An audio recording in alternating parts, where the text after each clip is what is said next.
Ya. Oke, kita mulai. Ya, kita mulai. Ya, baik. Bismillahirrahmanirrahim. Assalamualaikum warahmatullahi wabarakatuh. Waalaikumsalam warahmatullahi wabarakatuh. Yang terhormat Dekan Fakultas Ilmu Budaya Universitas Bung Hatta, Bapak Dr. Elviondri M. Hum, dan juga yang kita hormati Ketua Prodi Sastra Inggris, Ibu Diana Citra Hasan, PhD, dan yang sama-sama kita hormati Ibu Ana Wiksmadara, narasumber kita. Halo Ibu, apa kabar? Selamat datang di Padang, walaupun secara virtual ya Bu. Ibu sudah berada bersama-sama kami di Universitas Bung Hatta. Terima kasih banyak. Dan iya, dan juga pada kesempatan ini Ibu, kami juga mengucapkan salam ya yang terhormat Bapak Masri Masyar. Alhamdulillah pagi ini beliau sempat hadir. Beliau adalah Ketua Yayasan Pendidikan Bung Hatta. Selamat datang Bapak, selamat bergabung Pak Masyar. Alhamdulillah kami jadi tambah semangat Pak dengan kehadiran Bapak. Dan teristimewa Bapak-bapak, Ibu-ibu, saudara-saudara semuanya dan para mahasiswa ya, seluruh peserta webinar yang berbahagia. Pada kesempatan hari ini kita menggelar webinar penerjemahan dengan tajuk Profesi, Industri, dan Organisasi Penerjemah. Ya, kerjasama program studi Sastra Inggris Fakultas Ilmu Budaya Universitas Bung Hatta dengan Himpunan Penerjemah Indonesia atau lebih dikenal dengan HPI. Ya, yang dalam hal ini sudah dihadiri oleh Ibu Sekretaris Umum HPI, sekaligus juga sebagai penerjemah profesional. Saya ketika membaca CV Bu, waduh Bu, luar biasa pengalaman beliau. Tapi beliau hanya berbisik kepada kami, cukup saya dikenalkan sebagai penerjemah profesional dan sekretaris umum HPI. Selamat datang Ibu sekali lagi. Terima kasih ya, banyak. Baik, untuk menghemat waktu, baiklah kita mulai saja acara ini. Yang pertama yaitu sambutan dari Ketua Prodi Sastra Inggris Universitas Bung Hatta selaku host webinar penerjemahan yang bekerja sama dengan Himpunan Penerjemah Indonesia. Kemudian Ibu akan sekaligus nanti akan dibuka oleh Dekan Fakultas Ilmu Budaya. Baik, untuk yang pertama kami persilakan Ibu Diana Citra Hasan, PhD. Kami persilakan. Terima kasih Bu Rita. Assalamualaikum warahmatullahi wabarakatuh. Waalaikumsalam warahmatullahi wabarakatuh. Waalaikumsalam warahmatullahi Yang saya hormati Bapak Dekan Fakultas Ilmu Budaya, Bapak Dr. Elviondri M. Hum. Selanjutnya Bapak Ketua Yayasan Pendidikan Bung Hatta, Bapak Masri Masyar, rekan-rekan dosen, peserta webinar dari berbagai perguruan tinggi di seluruh Indonesia yang tidak dapat saya sebutkan satu persatu, mahasiswa dan praktisi penerjemahan serta masyarakat yang tertarik dengan dunia penerjemahan. Saya mengucapkan selamat datang pada webinar kita pada pagi hari ini. Saya menyampaikan terima kasih yang sebesar-besarnya kepada Himpunan Penerjemah Indonesia yang telah bersedia menerima uluran tangan kita untuk bekerja sama dengan Himpunan Penerjemah Indonesia, maksudnya sudah menyambut baik permintaan kerjasama kita dengan Himpunan Penerjemah Indonesia, karena kami meyakini bahwa webinar-webinar penerjemahan dengan topik-topik yang hangat atau yang sangat diperlukan di dunia penerjemahan akan sangat membantu terutama mahasiswa kami yang juga sedang mengambil mata kuliah penerjemahan untuk dapat berkiprah nanti di bidang penerjemahan dan mengetahui langsung dari praktisi bagaimana dunia penerjemahan yang ada di Indonesia. Mungkin saya tidak panjang-panjang, saya merasa kita akan mendapatkan banyak informasi dari Bu Ana nanti tentang bagaimana seluk-beluk industri penerjemahan di Indonesia. Juga ada tadi pertanyaan dari peserta, apakah ada bahan yang akan dikirimkan nanti? Kita akan mengirimkan bahannya nanti Pak ke email masing-masing peserta beserta sertifikat setelah acara ini berlangsung. Pada kesempatan ini saya juga mengucapkan terima kasih kepada semua pihak yang sudah membantu, Pak Zul dari Universitas, dari Fakultas Teknik yang membantu kita untuk link pelaksanaan link webinar kita pada hari ini, juga kepada semua mahasiswa yang telah berpartisipasi dalam mengorganize acara ini sehingga kita dapat langsungkan dengan baik pada hari ini. Demikian saja Bu Ana, terima kasih atas kesediaannya bersedia berbagi dengan kami. Assalamualaikum warahmatullahi wabarakatuh. Waalaikumsalam warahmatullahi wabarakatuh. Terima kasih Bu Diana. Selanjutnya marilah kita dengarkan sambutan Dekan Fakultas Ilmu Budaya Universitas Bung Hatta yang akan disampaikan oleh Dr. Elviondri M. Hum sekaligus membuka acara webinar secara resmi. Kepada Bapak Elviondri, kami persilakan. Terima kasih Bu Rita. Ya. Bismillahirrahmanirrahim. Assalamualaikum warahmatullahi wabarakatuh. Waalaikumsalam warahmatullahi wabarakatuh. Pertama-tama marilah kita tidak lupa mengucapkan puji dan syukur ke Allah Subhanahu wa taala yang mana dalam kondisi begini kita masih sehat, kita diberi kekuatan untuk melaksanakan kegiatan webinar untuk pengembangan ilmu pengetahuan bagi masyarakat. Dan juga mari kita menyampaikan salam salam kepada junjungan kita Nabi Muhammad SAW yang membawa kita dari alam yang gelap kita ke alam yang kita alami sekarang ini. Pertama saya ingin menyampaikan rasa hormat saya kepada Ibu Ana yang sudah menyediakan waktunya untuk bergabung bersama kita dalam sela-sela waktu beliau yang sangat sempit. Kita sangat yakin karena setahu kita adalah HPI Bu Ana juga sedang mengadakan kegiatan-kegiatan yang sama secara nasional. Dan beliau betul-betul memberi kesempatan kepada kita, tidak hanya berupa moral dan juga dengar ada dukungan yang sifatnya juga dalam tanda kutip materi yang bisa disering dengan kita sehingga kita bisa melaksanakan kegiatan ini. Berikut rasa hormat kita juga kami sampaikan kepada Pak Masri, Ketua Yayasan Universitas Bung Hatta yang selalu mendukung kita dalam melaksanakan kegiatan ini. Karena beliaulah yang merupakan pengelola universitas dengan pengelolaan kita hingga kegiatan-kegiatan yang ada di tingkat universitas sampai kepada tingkat fakultas dapat terwujud. Kemudian semua ini kepada Ketua Prodi dan tim mahasiswa tadi yang sudah bekerja keras melaksanakan kegiatan-kegiatan ini. Saya ingat saya adalah mulai dari beberapa minggu yang lalu menghubungi narasumber dan juga menghubungi bukan semuanya hingga kegiatan ini terlaksana dengan baik. Juga kepada Ibu Moderator, Bu Tayanti, yang sudah berpengalaman untuk kegiatan-kegiatan ini, baik di skala nasional maupun internasional, yang beliau juga pembina mata kuliah public speaking. Dan anak-anak kami sekalian, beserta kawan-kawan dimanapun berada, sedang ada di Australia, di Makassar, saya ucapkan selamat datang dan selamat bergabung dalam kegiatan webinar peningkatan pengetahuan dalam bidang penerjemahan. Bapak Ibu yang saya hormati, ingin saya sampaikan pada waktu yang sempit ini adalah bahwa kegiatan ini adalah merupakan rangkaian dari upaya-upaya kami dari Fakultas Ilmu Budaya, khususnya program studi sastra Inggris, dalam rangka menyiapkan mahasiswa bisa siap bekerja di lapangan kerja nantinya. Kemarin kita sudah laksanakan, yaitu hari Sabtu kemarin, kita sudah melaksanakan apa saja kiprah mahasiswa alumni sastra Inggris di luar negeri.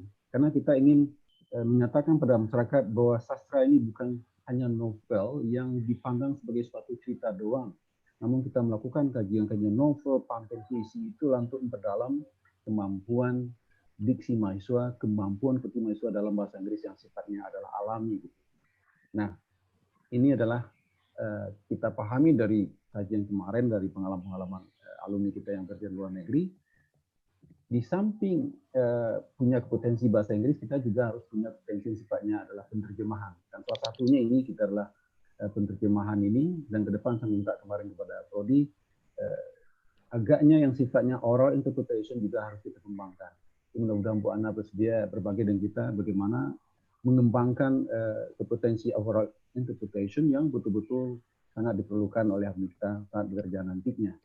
Jadi sekali lagi terima kasih banyak, dan mudah-mudahan upaya dari Sekolah Inggris ini untuk menyiapkan mahasiswa kita bisa bekerja, apalagi sekali lagi saya selalu katakan kepada mahasiswa dan kepada seluruh masyarakat bahwa kita sebetulnya secara infrastruktur kita lengkap sekali di Prodi ini. Kita punya yang akan mengelola mengirim ke luar negeri, kita punya kawan-kawan yang sudah pengalaman di luar, dan kita didukung oleh yayasan. Jadi alhamdulillah rasanya dengan kelengkapan ini, mudah-mudahan apa yang kita akan ini dapat terwujud dengan baik. Jadi sekali lagi adalah saya tutup dengan mengatakan bahwa tidak ada istilah menganggur bagi tamatan sastra Inggris, karena sastra Inggris itu tidak hanya berada pada satu sisi, tapi bisa bekerja dimanapun juga.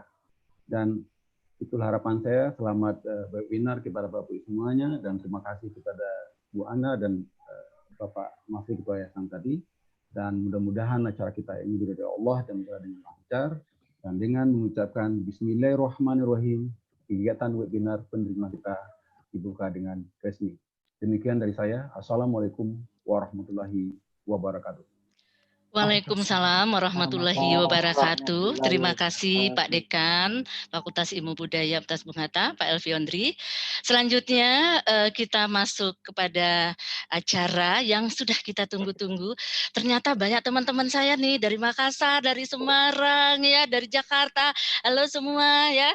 Dari Medan juga. Alhamdulillah Ibu Ana ya. Ini adalah seri webinar kami yang pertama. Nanti akan ada yang kedua ya Ibu, insya Allah ya Bu.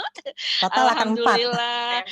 Iya, mudah-mudahan nanti kita berlanjut lagi acaranya karena memang menarik.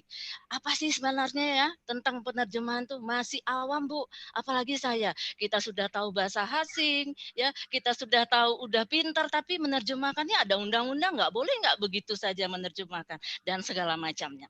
Mari ya kita nanti dengar ya kupas habis bersama ibu kita yang cantik ya Ibu Ana Wiksmadara. Ya Ibu. Nah, sebelum kita masuk kepada acara presentasi, baik saya akan membacakan tata tertib dulu biar acara kita lebih khidmat. Ya, yang pertama Bapak Ibu semua mohon audionya di-mute supaya kita konsentrasi kepada presentasinya Ibu Ana.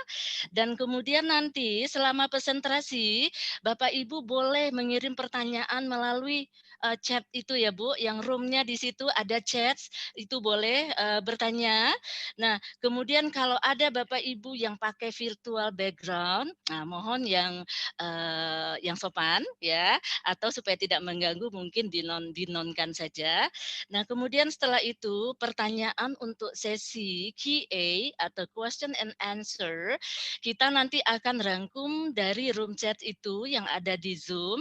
Nah, kemudian akan kita berikan kepada Ibu Ana dan akan menjawab pertanyaan Bapak Ibu semuanya. Karena waktu kita tidak sampai sore ya Ibu. Sebenarnya mau sampai sore Bu. Tapi karena ada hal lain yang harus kami kerjakan. Nah, setelah itu untuk sesi berikutnya sebagai penutup, ini acara yang kita tunggu-tunggu juga sebagai bahan dokumentasi. Kita akan adakan foto bersama dan dimohon kepada Bapak Ibu semuanya peserta webinar penerjemahan untuk meng-on-kan atau mengaktifkan videonya sehingga nampaklah wajah ganteng dan cantik semua para peserta.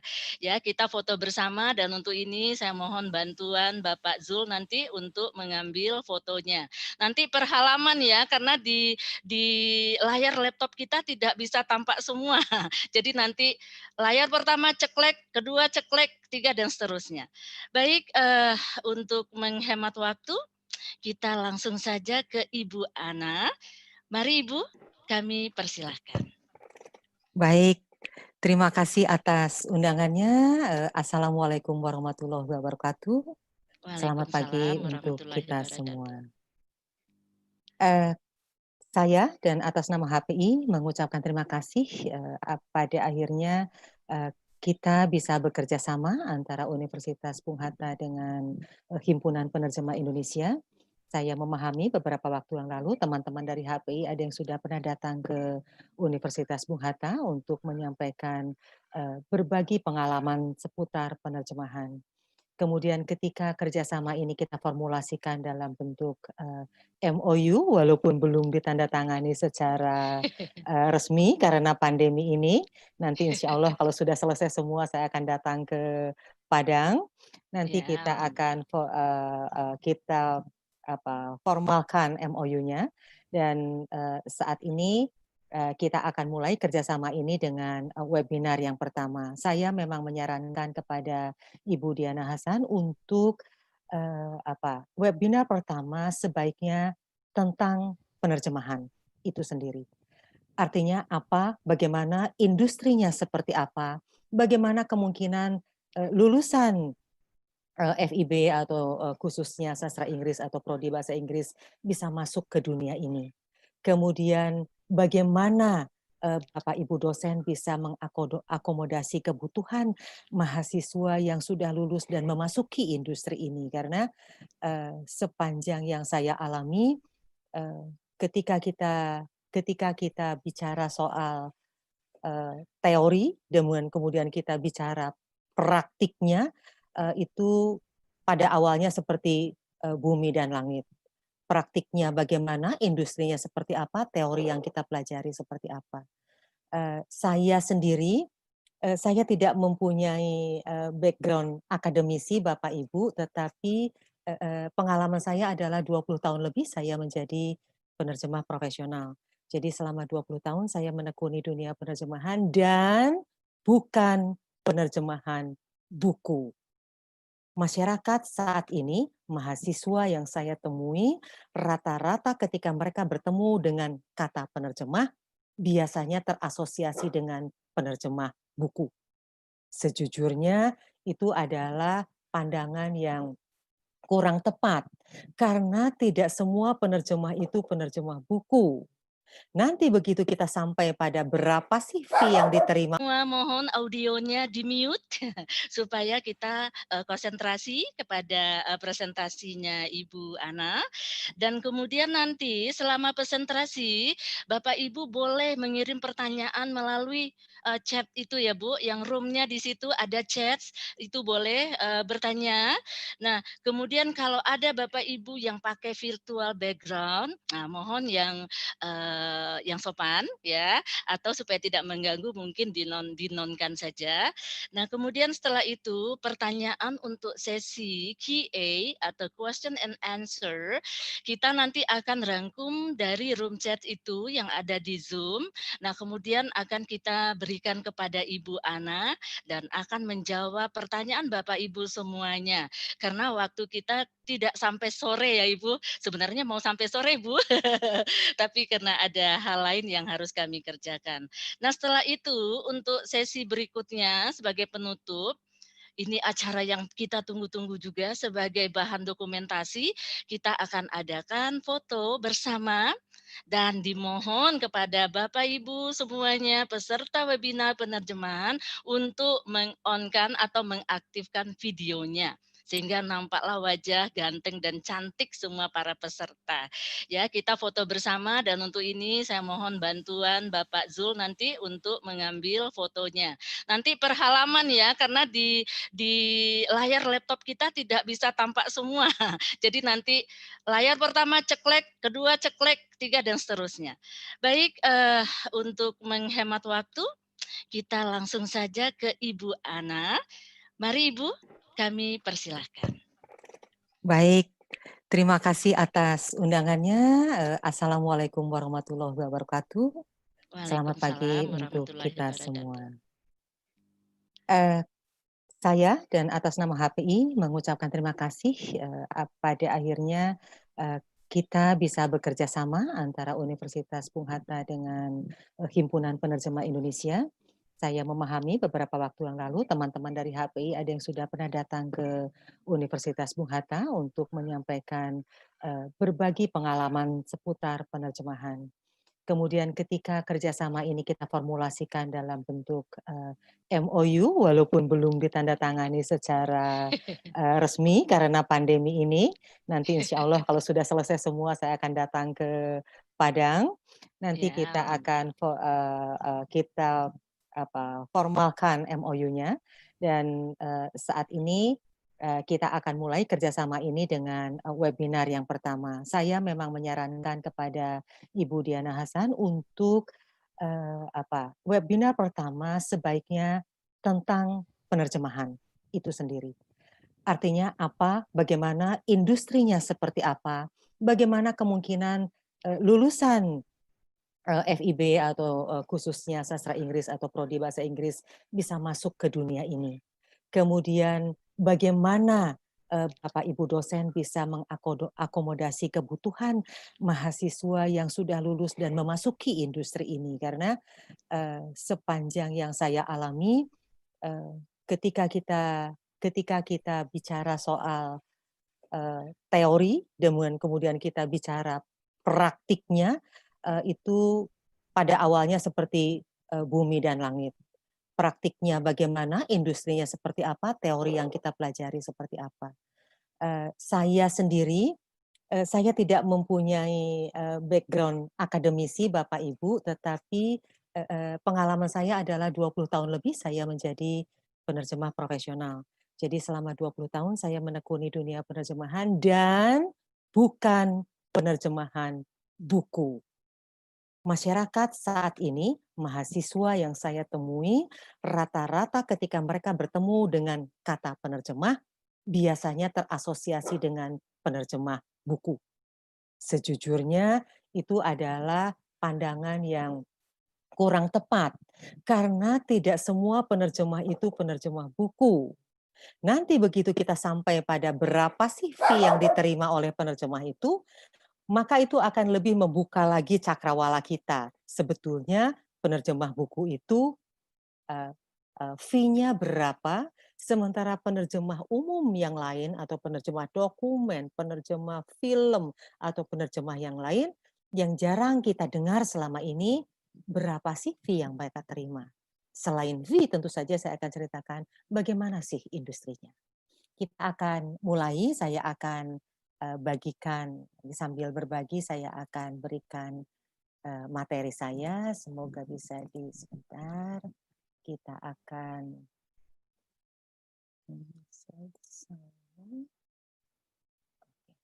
semua sudah bisa melihat dengan jelas ya, ini adalah presentasi saya tentang profesi, industri, dan organisasi penerjemah.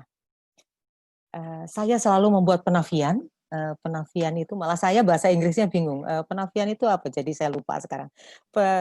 Penafian saya akan menyampaikan bahwa apapun yang saya tulis di sini, jika digunakan oleh Bapak Ibu, mohon untuk digunakan bukan dalam konteks komersial. Karena dokumen ini atau presentasi ini saya buat, memang tujuan saya adalah untuk berbagi untuk kepentingan pendidikan dan non-komersial. Oke, kita akan mulai dengan kewajiban penggunaan bahasa Indonesia yang sangat kami gunakan sebagai rujukan ini adalah Undang-Undang Nomor 24 Tahun 2009 dan Peraturan Presiden Nomor 63 Tahun 2019. Jadi peraturan presidennya sangat baru sekali. Sementara Trados. Model makhluk apa sih Trados itu? Sebentar, apakah saya bisa...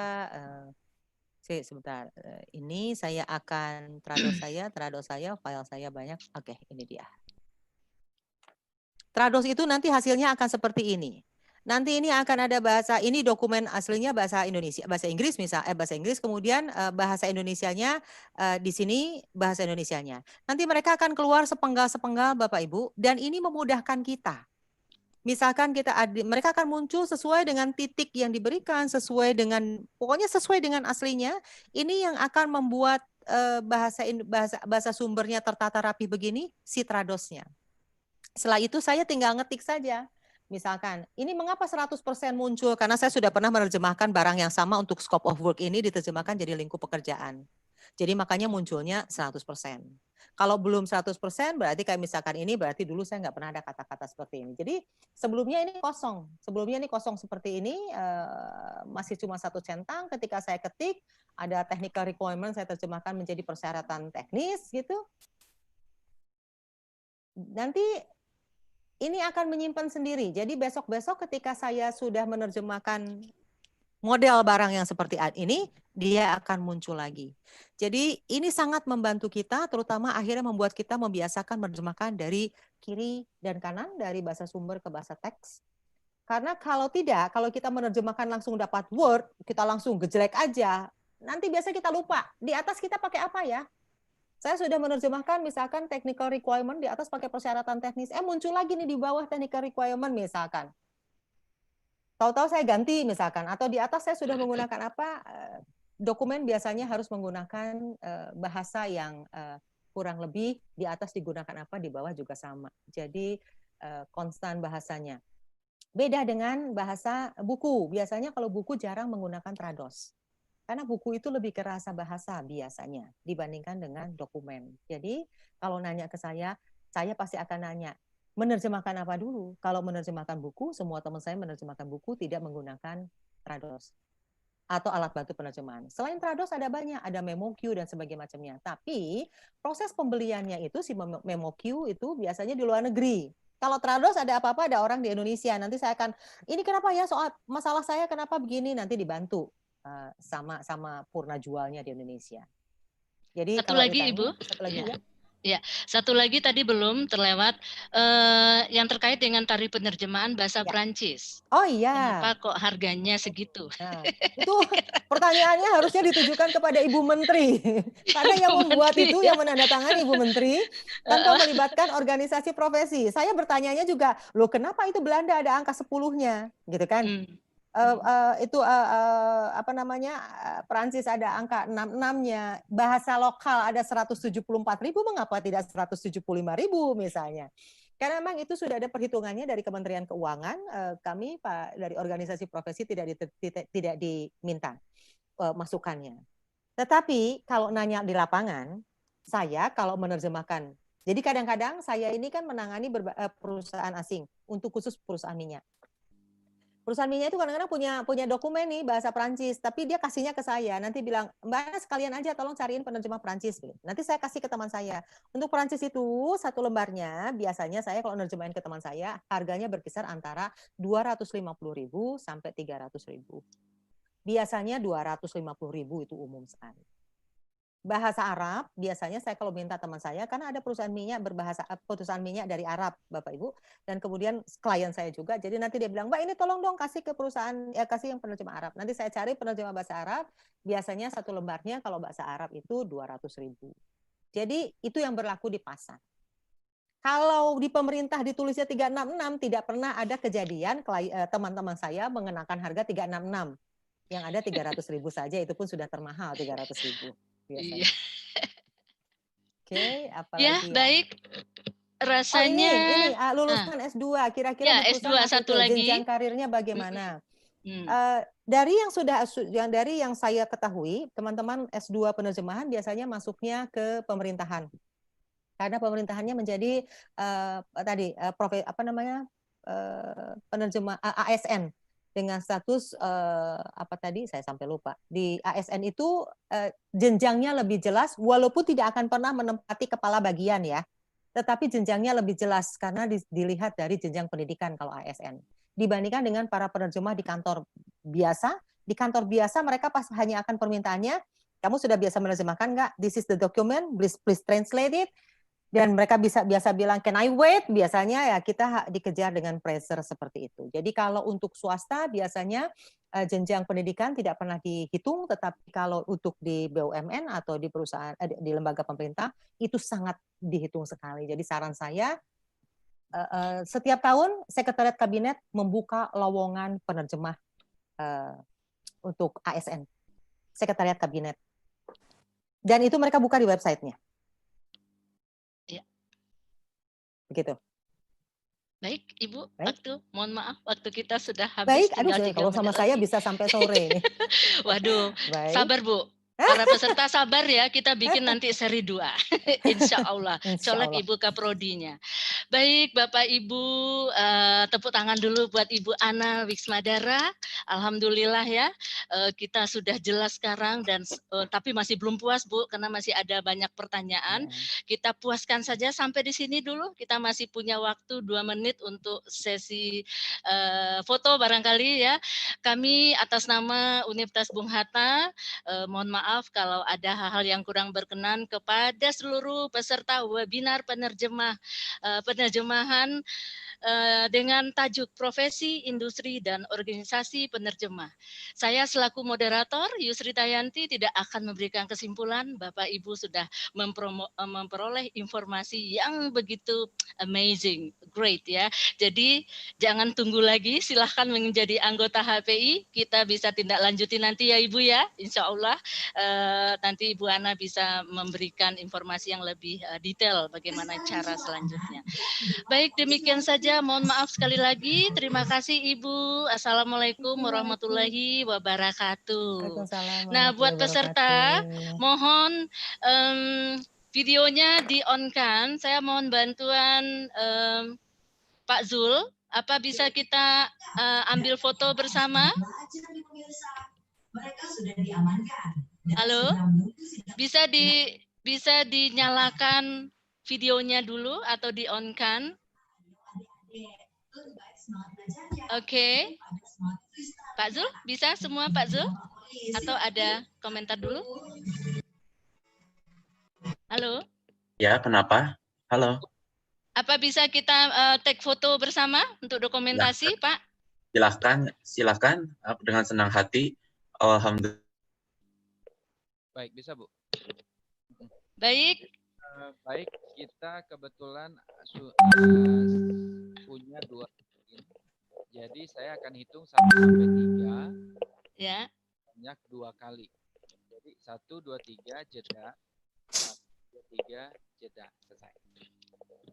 Oke, kita ready ya. Ya, siap-siap layar 1 dulu. Berarti layar yang ada Ibu narasumber kita ini. Layar 1 ya Pak Zul? Iya, layar 1 dan kita on-kan semua kameranya, kemudian silakan senyum. Ya. Nah, untuk diposting di medsos masing-masing ini artinya. Baik. Jangan lupa mukanya, kurangkan gula dalam minuman, tambahkan manis dalam senyuman. Nah, ini waktunya. Ya. Baik. Udah mulai? 1, 2, 3. Cheese. Ya. 1, 2, 3. Oke. Nah. Cheese. Ya. Udah semuanya Pak? Sudah, Bu. Baik. Alhamdulillahirabbil alamin, kita semua sudah selesai, termasuk juga dengan foto bersama. Saya Yusri Tayanti, mohon maaf dan terima kasih buat tim kerja kita ya, sehingga acara webinar kita sukses. Assalamualaikum warahmatullahi wabarakatuh. Waalaikumsalam warahmatullahi wabarakatuh.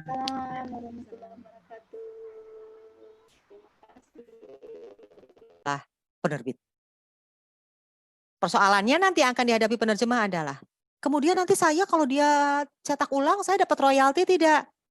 Nah, itu sebabnya pentingnya surat kerja. Di surat kerja disebutkan apa? Beli putus, atau akan ada royalti setiap kali ada cetak ulang lagi. Jadi, tidak bisa nih kita kerajinan, wah kita terjemahkan dulu, boleh kita terjemahkan dahulu. Tetapi belum tentu toh si penerbit mau kita yang menerjemahkan. Itu sebabnya mengapa kalau hendak kita mau kerjasama dengan penerbit, kita memberikan CV kita, kemudian kita memberikan contoh terjemahan kita dalam 2 bahasa. Itu sebetulnya yang saya harapkan, yang tadi saya bilang bahwa diperlukan, apa itu namanya, portofolio terjemahan, karena itu yang diperlukan oleh penerbit. Contoh terjemahan dalam 2 bahasa, dan kemudian CV kita yang memang menunjang kita adalah seorang penerjemah, termasuk keanggotaan kita di organisasi, termasuk apa namanya, sertifikat kita ikut berbagai pelatihan dan sebagainya macamnya. Jadi aturan mainnya bukan diterjemahkan dahulu ya, tapi kita mengajukan permohonan dulu kepada penerjemah, kepada penerbit memberikan izin dan memberikan surat kerja kepada kita. Setelah itu tugas kita hanya menerjemahkan, sudah tidak mikir perizinan dan sebagainya macamnya. Tapi ketika baru pertama kali dengan surat kerja, dapat surat kerjanya itu, atau PO nama istilahnya, tolong dibaca baik-baik. Beli putus atau ada royalti. Karena kalau beli putus kita dibayar sekali itu aja. Royaltinya berarti sudah, lupakan. Kita tidak akan pernah dapat royalti. Hati-hati dengan surat kerjanya itu. Kemudian tadi sudah ada tentang apa tadi, anggota HPI tadi sudah. Biayanya, Ibu. Pelokalan. Oh, biaya yang mana ya? Anggota Biaya HPI? menjadi anggota HPI. Iuran tahunannya anggota HPI tadi sudah saya sebutkan Rp350.000 per tahun untuk anggota penuh. Nah ini Bapak Ibu dosen pasti akan dimasukkan menjadi anggota penuh Rp350.000 per tahun. Terus kartu anggotanya tadi Rp50.000. Berlaku 5 tahun kartu anggotanya, iuran tahunannya dibayarkan setiap tahun. Anggota muda, misalnya mahasiswa lulusan S1, mereka yang tertarik menjadi penerjemah bisa menjadi anggota muda, iuran tahunannya 150.000 plus 50.000 untuk cetak kartu. Oke, kalau pelokalan tadi saya sudah kasih tahu bahwa di pelokalan itu bayarnya per itu. Bagaimana saya? Apakah saya akan dibayar apa untuk buku?